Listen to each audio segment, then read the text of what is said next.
Hello friends, मैं हिमांशु शर्मा आपका स्वागत करता हूँ आपके अपने यूट्यूब चैनल लक्ष्य एकेडमी पर। आज हम लोग इंग्लिश के सम बेसिक टर्म्स के बारे में जानेंगे और आज से इंग्लिश की क्लासें हम लोगों की स्टार्ट होने जा रही हैं। और इसमें जो भी टॉपिक्स है मैं आप लोगों को बहुत बढ़िया से समझाऊंगा। और पहली टॉपिक है इसमें से अल्फ़ाबेट, जो कि हम सब जानते हैं अल्फ़ाबेट के बारे में कि अल्फ़ाबेट इंग्लिश के अल्फ़ाबेट में 26 वर्ड होते हैं और जो दो प्रकार से लिखे जाते हैं, जो एक कैपिटल लेटर होता है और एक स्मॉल लेटर होता है। इन दोनों में केवल शेप का डिफरेंट होता है और उसके बाद बाकी सब सेम होता है। इनका प्रोनाउंसिएशन भी सेम होता है। जैसे कि कैपिटल लेटर वाला होता है ABCD और स्मॉल लेटर वाला होता है ABCD। इन दोनों में केवल शेप का अंतर होता है, बाकी प्रोनाउंसिएशन सेम रहता है। उसके बाद आता है हम लोगों के लिए यहाँ पे वर्ड। अब हम लोग वर्ड समझेंगे। वर्ड क्या होता है? वर्ड तो हम सब लोग ये जानते ही हैं। जैसे कि एक अक्षरों का समूह जो एक अर्थ देता है उसे हम वर्ड बोलते हैं। और इसकी अगर हम लोग इंग्लिश में अगर इसका डेफिनेशन देखेंगे तो देखते हैं कि a group of letters,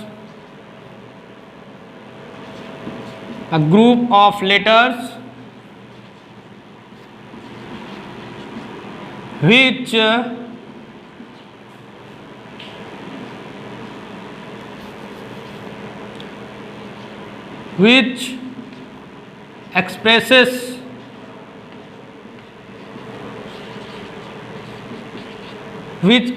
a particular meaning called word। अक्षरों का ऐसा समूह जो एक पार्टिकुलर मीनिंग देता है उसे ही हम वर्ड बोलते हैं। वर्ड को बनाने के लिए सबसे इम्पोर्टेंट जो होता है, जो एक वर्ड को बनाने में हम लोगों को एक वावेल और एक कॉन्सोनेंट की बहुत ही आवश्यकता होती है। बिना किसी वावेल के कोई वर्ड बनाया नहीं जा सकता है। फिर आता है सेंटेंस। अब हम लोग सेंटेंस के बारे में जानेंगे। सेंटेंस एक वर्ड का ऐसा समूह होता है जो एक अर्थ देता है, उसे हम सेंटेंस बोलते हैं। अगर इंग्लिश में भी इसकी डेफिनेशन देखते हो तो देखते क्या होता है? A group of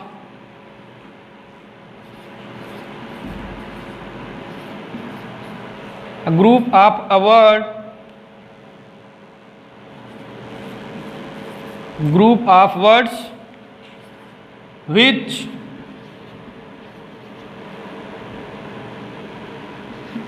make a complete sense,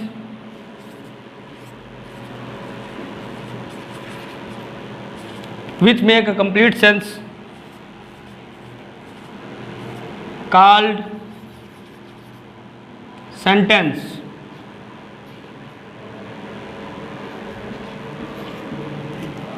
sentence यहाँ पे तीन प्रकार का होता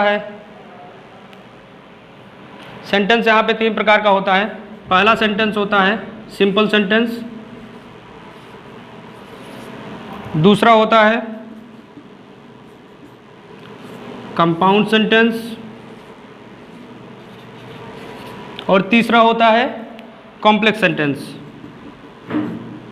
अब हम देखते हैं सिंपल सेंटेंस क्या होता है। इसको नोट कर लीजिएगा। सिंपल सेंटेंस जिसमें केवल एक फाइनाइट वर्ब होता है उसको हम बोलते हैं सिंपल सेंटेंस।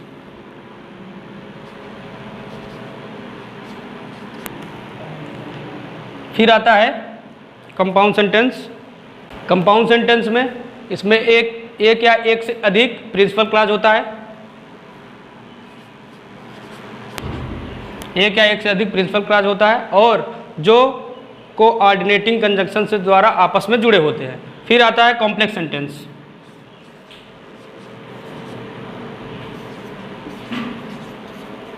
कॉम्प्लेक्स सेंटेंस में कम से कम एक प्रिंसिपल क्लॉज का होना जरूरी होता है और एक या एक से अधिक सबऑर्डिनेट क्लॉज होता है।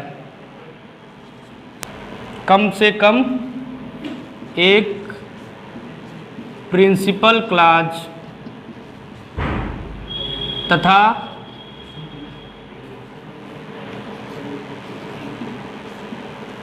कम से कम एक प्रिंसिपल क्लॉज तथा एक या एक से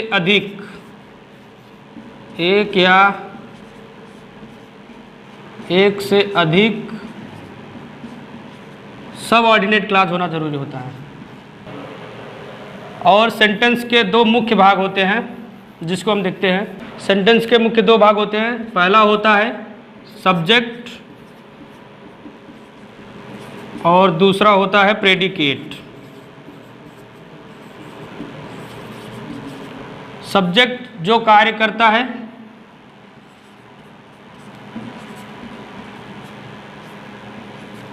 जो कार्य करता है उसको सब्जेक्ट बोलते हैं, और जो सब्जेक्ट कार्य करता है उसको प्रेडिकेट बोलते हैं।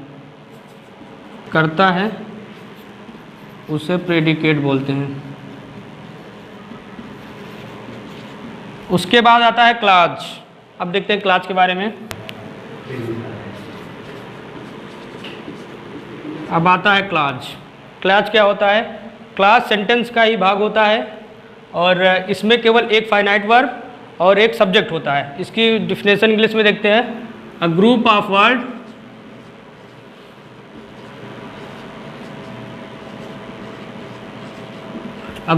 Word that forms part of sentence. A group of words that forms of sentence and contains a finite verb and a subject. A finite verb and a subject. अब आते हैं इसके प्रकार पे। Kinds of clause. क्लॉज तीन प्रकार के होते हैं। पहला होता है प्रिंसिपल क्लॉज,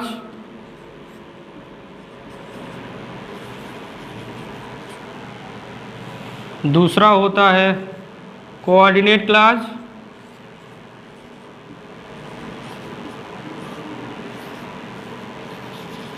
और तीसरा होता है सबऑर्डिनेट क्लॉज। प्रिंसिपल क्लॉज क्या होता है? प्रिंसिपल क्लॉज एक स्वतंत्र क्लॉज होता है, लेकिन इसका कोई एक अर्थ नहीं निकलता है। और जो कोऑर्डिनेट क्लॉज होता है, इसका एक अर्थ भी निकलता है और ये स्वतंत्र भी होता है और कोऑर्डिनेटिंग क्लॉज के द्वारा जुड़े होते हैं आपस में। और तीसरा जो होता है सबऑर्डिनेट क्लॉज, ये तो इसका ना तो कोई अर्थ निकलता है और ना ही ये स्वतंत्र होता है। ये भी सबऑर्डिनेटिंग कंजंक्शन के द्वारा आपस में जुड़े होते हैं। फिर आता है, बात करते हैं हम फ्रेज की।